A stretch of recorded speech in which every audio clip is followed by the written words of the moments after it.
شادی کے دن سے ہی سب نے کہا تھا کہ سارا تھوڑی چلاک ہے، مگر کسی نے سوچا نہ تھا کہ وہ لالچ میں اتنی آگے بڑھ جائے گی۔ شوہر ظاہر ایک سیدھا سادہ آدمی تھا، کماتا بہت تھا، مگر اسے اپنے چھوٹے بھائی جنید پر بے پناہ بھروسہ تھا۔ ماں باپ کے مرنے کے بعد جنید ہی نے گھر سنبھالا تھا، وہی ناشتہ بناتا، صفائی کرتا، بھائی کے کپڑے استری کرتا اور کبھی شکایت نہ کرتا۔ ظاہر جب سارا کو بیاہ کر لیا تو اسے سمجھایا تھا، جنید میرا بھائی نہیں، بیٹا ہے، اس کا خیال رکھنا۔ سارا نے مسکرا کر ہاں کہا، مگر دل میں کچھ اور ہی سوچ رکھا تھا۔ شادی کے چند دن بعد ہی اس نے جنید سے ناشتہ، صفائی اور کھانا بنوانا شروع کر دیا۔ خود بازاروں میں شاپنگ کرتی پھرتی، سہیلیوں سے فون پر گھنٹوں باتیں کرتی اور جب شوہر گھر آتا تو مسکراہٹ کے ساتھ جھوٹ بول دیتی، سارا دن کام کرتے کرتے تھک گئی ہوں۔ ظاہر خوش فہم تھا، اسے اپنی بیوی کی چالاکی کا علم نہیں تھا۔ وقت گزرتا گیا، جنید اب کالج جانے لگا تھا، پڑھائی میں اچھا تھا، مگر سارا کا ظلم بڑھتا جا رہا تھا۔ ایک دن جنید نے آ کر کہا، بھابی کل میری فیس جمع کرنی ہے، اب آپ بھائی سے بات کر لیجیے گا۔ سارا کے دل میں لالچ جاگ اٹھی، فیس 1 لاکھ تو بنے گا۔ اس نے پیسے ہضم کرنے کا فیصلہ کر لیا۔ شام کو شوہر کے سامنے جھوٹ بول دیا، جنید کا کالج بند ہے، ابھی فیس نہیں لگی۔ ظاہر نے سر ہلا دیا، مگر جنید خاموش ہو گیا، وہ اندر سے ٹوٹ چکا تھا۔ اب جنید زیادہ وقت گھر سے باہر رہنے لگا۔ سارا سمجھتی تھی وہ پڑھائی کر رہا ہے، مگر اصل میں وہ خود کو مضبوط بنا رہا تھا اور کچھ چھپا رہا تھا۔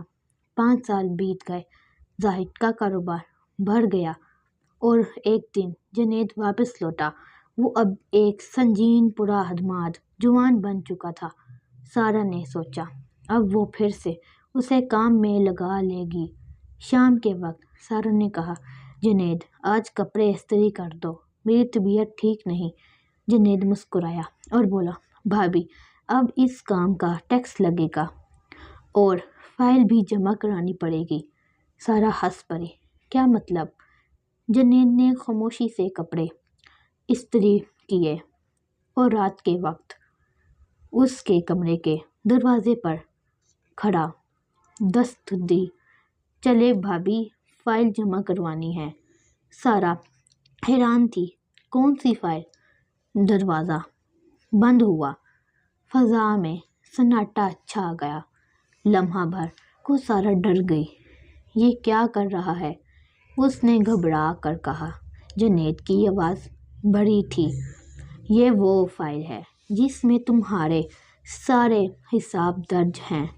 اس نے ایک فائل اس کے سامنے رکھی، فائل میں سارا کے دستخطوں والی لسٹ اور وہ سب ثبوت تھے جو اس نے جنید کے نام پر پیسے لے کر ہضم کیے تھے۔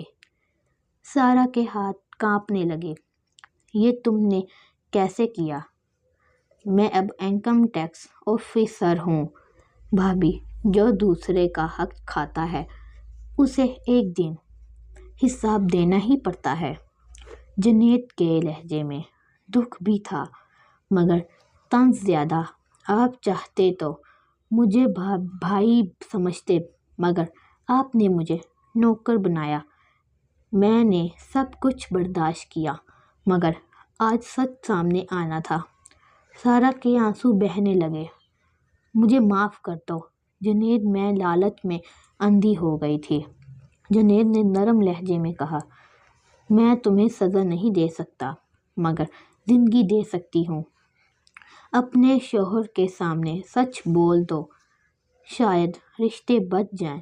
سارا نے اسی رات ظاہر کو سب کچھ سچ سچ بتا دیا۔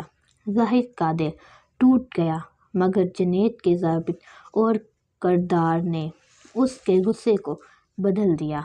اگلے دن سارہ نے اپنے سونے کے زیور بیچ کر وہی پیسے واپس جمع کروائے جو اس نے کھائے تھے۔